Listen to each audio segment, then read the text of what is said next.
하나님 말씀은 열왕기상 7장 23절에서 51절까지 말씀 한 목소리로 봉독합니다.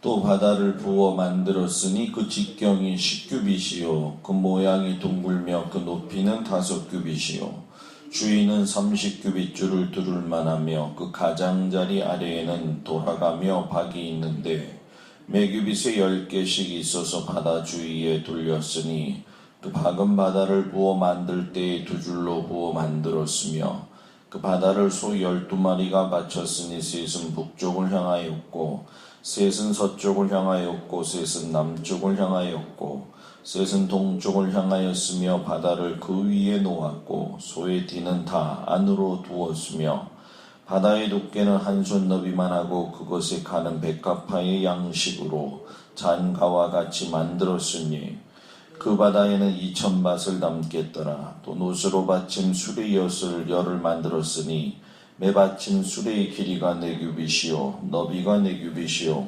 높이가 3규빗이나 그 받침 수레의 구조는 이러하니 사면 옆 가장자리 가운데에는 판이 있고 가장자리 가운데 판에는 사자와 소와 그룹들이 있고 또 가장자리 위에 놓는 자리가 있고 사자와 소 아래에는 화암 모양이 있으며 그 받침술에 각각 4 노바퀴와 노축이 있고 받침술의 4발 밑에는 어깨 같은 것이 있으며 그 어깨 같은 것은 물두멍 아래쪽에 부어 만들었고 화는 각각 그 옆에 있으며 그 받침술의 위로 들이켜 높이가 1규빗 되게 내민 것이 있고 그 면은 직경 1규빗 반 되게 반원형으로 우묵하며 그 나머지 면에는 아로 새긴 것이 있으며 그 내민 판들은 네모지고 둥글지 아니하며 4바퀴는 옆판 밑에 있고 바퀴축은 받침술에 연결되었는데 바퀴의 높이는 각각 1규빗 반이며 그 바퀴의 구조는 병거바퀴의 구조 같은데 그 축과 태와 살과 통이 다 부어 만든 것이며 받침수레 내 모퉁이 어깨 같은 건 4이 있는데 그 어깨는 받침수레와 연결되고 받침수레 위에 둥근 테두리가 있는데 높이가 반규빗이요 또 받침수레 위에 버팀대와 옆판들이 받침수레와 연결되었고 버팀대 판과 옆판에는 각각 빈 곳을 따라 그룹들과 사자와 종려나무를 아로새겼고 또 그 둘레에 화암 모양이 있더라. 이와 같이 받침술에 10개를 만들었는데 그 부어 만든 법과 크기와 양식을 다 동일하게 만들었더라. 또 물두멍 10개를 노수로 만들었는데 물두멍마다 각각 40밭을 담게 하였으며 매 물두멍의 직경은 4규빗이라 10받침 수레 위에 각각 물두멍이 하나씩이더라.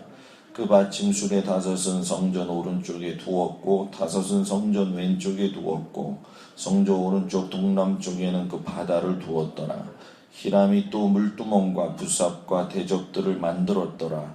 이와 같이 히람이 솔로몬 왕을 위하여 여호와의 전의 일을 모두 마쳤으니 곧 기둥들과 그 기둥 꼭대기의 공 같은 머리들과 또 기둥 꼭대기의 공 같은 머리를 가리는 그물들과 또 그 그물들을 위하여 만든 바 매 그물에 2줄씩으로 기둥 위에 공가는 2머리를 가리게 한 석류 400개와 또 10개의 받침수레와 받침수레 위에 10개의 물두멍과 한 바다와 그 바다 아래에 소 12마리와 속과 부삽과 대적들이라.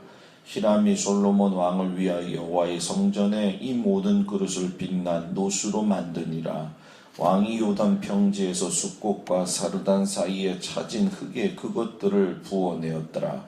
기구가 심히 많으므로 솔로몬이 다 달아보지 아니하고 두었으니 그 논무게를 능히 측량할 수 없었더라. 솔로몬이 또 여호와의 성전의 모든 기구를 만들었으니 곧 금단과 진설병의 금상과 내소 앞에 좌우로 5씩 둘 정금 등잔대며 또 금꽃과 등잔과 불집게며 또 정금 대적과 불집게와 주발과 숟가락과 불을 옮기는 그릇이며 또 내소 곧 지성소의 문의 금돌적이와 성전 곧 외소문의 금돌적이더라. 솔로몬 왕이 여호와의 성전을 위하여 만드는 모든 일을 마친지라. 이에 솔로몬이 그의 아버지 다윗이 드린 물건 곧 은과 금과 기구들을 가져다가 여호와의 성전 곳간에 두었더라. 아멘.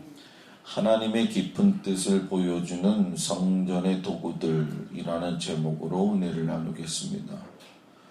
성전의 각 도구들은 성막에 사용되어진 도구보다도 모든 면에서 화려하고 웅장하고 또 크기 면에서도 압도되어지는 그런 도구들이죠. 성막은 우리가 잘 알다시피 옮겨 다니는 텐트와 같은 역할을 했기 때문에 항상 이동할 것을 준비하는 그런 모습이었고, 어떻게 보면 아주 보잘것없고 허접한 것이 바로 성막이었죠. 그런데 오늘 성전에 세워지는 각 식양들, 특별히 바다와 물두멍과 그리고 이를 마치면서 소개되는 이제 두 기둥과 모든 재료의 제사에 사용되어지는 이 성전 도구들은 성막대와는 다른 그런 아름다운 모습이나 그런 멋있는 모습이 더 오여 있구나 하는 생각이 들 정도로 크게 보이는 게 사실입니다. 그런데 보이는 것보다도 보이지 않는 그 깊은 마음의 중심의 의미와 그 뜻을 알아야 되죠. 그래서 오늘 이 말씀 속에서는 다 다룰 수는 없고 두 가지만 다루겠는데, 먼저 바다의 모습 속에서 한없이 크신 하나님의 은혜와 사랑을 우리가 알 수가 있죠. 성전의 바다는 성막의 물두멍이 가지고 있었던 기능을 했습니다. 성막의 물두멍은 여러분 그 사용처가 우리가 잘 알고 있는 것처럼 제사장들이 수족을 씻음으로 인해서 하나님의 사역을 함에 죽음을 면케하는 것이 바로 물두멍이 가지고 있는 그 의미였죠. 죄가 많으면 하나님 앞으로 나아갈 수 없기 때문에 성막에 있는 그 물두멍에 손발을 씻고, 그리고 그 속에 담겨진 큰 하나님의 은혜와 사랑, 죄인임에도 불구하고 용서하시는 그 크기와 사랑을 알 수 있었죠. 그런데 성막의 물두멍은 회막에서 수종드는 여인들의 놋거울로 만들었는데 성경에는 그 크기에 대해서는 언급을 하지를 않았죠. 그런데 이제 성전에 와서는 물두멍의 역할을 하는 이 바다는 그 크기를 갖다가 가늠할 수 있게 이야기하는데, 물을 갖다가 2000밭을 담을 수 있는 정도의 크기였다, 이렇게 얘기를 합니다.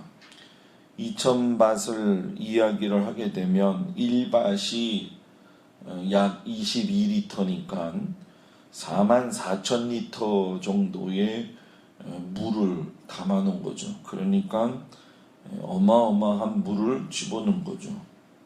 넘쳐 흐르는 물이고, 그리고 깊이가 있는 물이고, 그리고 소 12마리가 각각 동서남북으로 해서 등에 얹고 있었다라고 하는 것은 죄인을 구원하시고 죄인을 사랑하시는 하나님의 놀라우신 그 사랑의 이야기, 곧 복음 전파의 핵심인 구원이 동서남북으로 흘러갈 것을 보여주시는 그런 아름다운 모습이죠. 바다의 중심 내용에는 오직 하나님을 사랑하는, 그리고 하나님이 사랑하시는 그 깊은 은혜, 속죄의 은혜, 감사의 은혜가 있는, 죄사함을 받을 수 있는 은혜의 모습이 있습니다.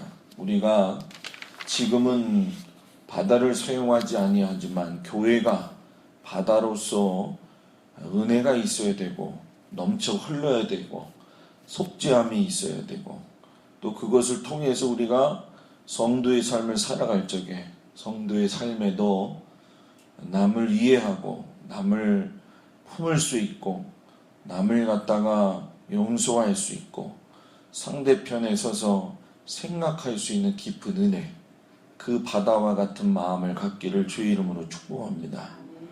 두 번째는 물두멍의 역할을 이야기하면서 재물의 정결함과 예수님과 같은 마음을 닮아야 된다라는 거죠. 우리가 성막에서는 물두멍이 하나로 나타나지만 오늘 성전에서 물두멍은 몇 개로 나타나죠? 10개로 나타난단 말이에요. 성막의 물두멍과는 달리 이 성전의 물두멍의 쓰임새는 그 의미가 다릅니다.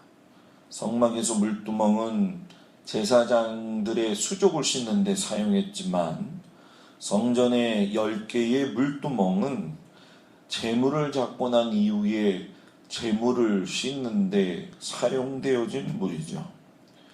이 말씀은 곧 제물된 우리가 산제물로서 하나님 앞에 어떻게 바르게 서서 살아야 되는가, 이것을 가르쳐 주시는 말씀이죠.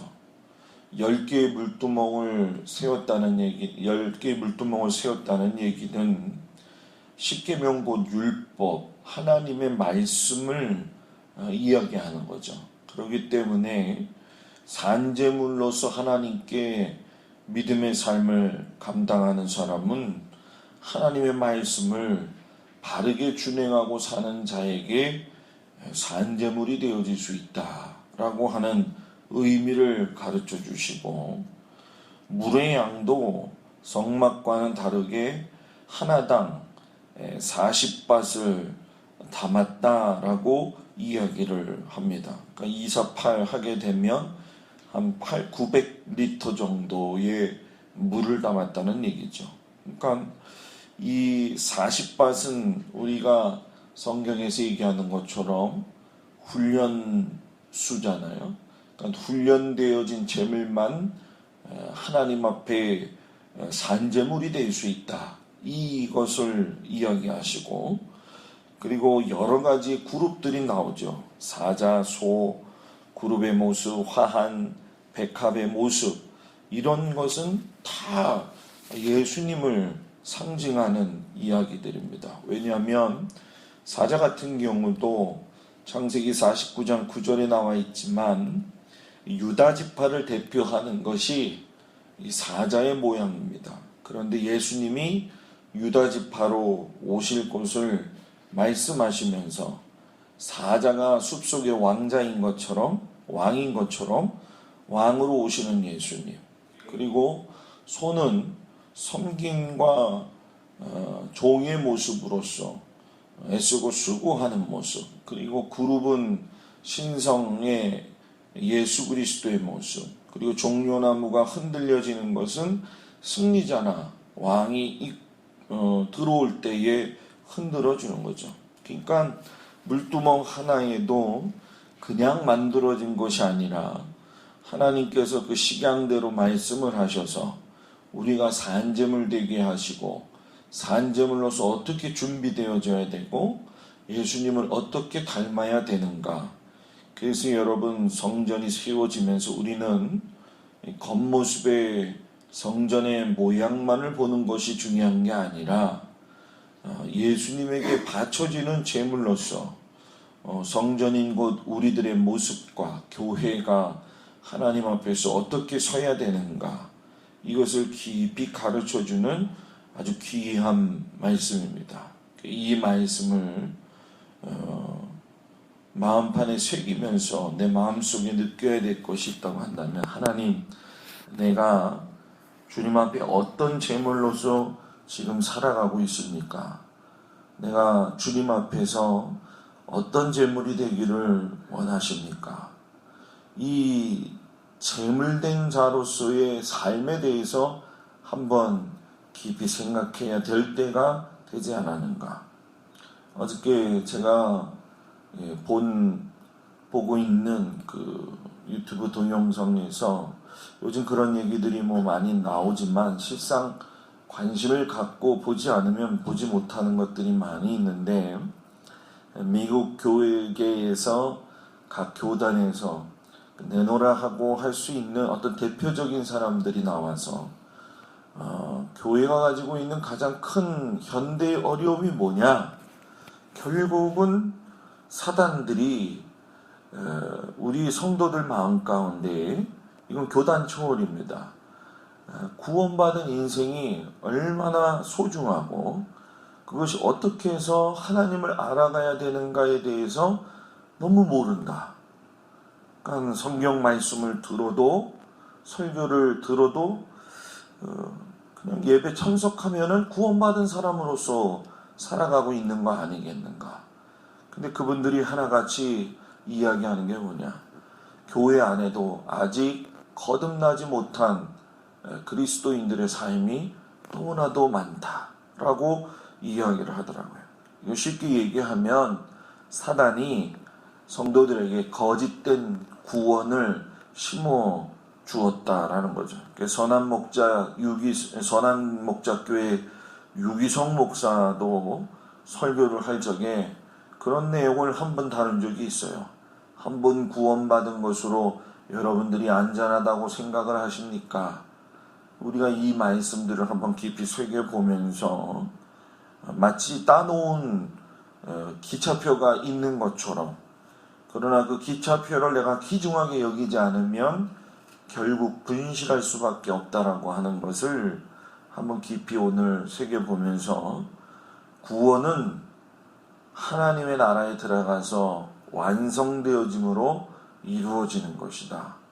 이것을 깊이 생각하고선 우리가 더욱더 깨어 근실하여 기도하면서 주님의 길을 따라갈 수 있는 저와 여러분들이 되기를 주의 이름으로 축복합니다. 기도하겠습니다.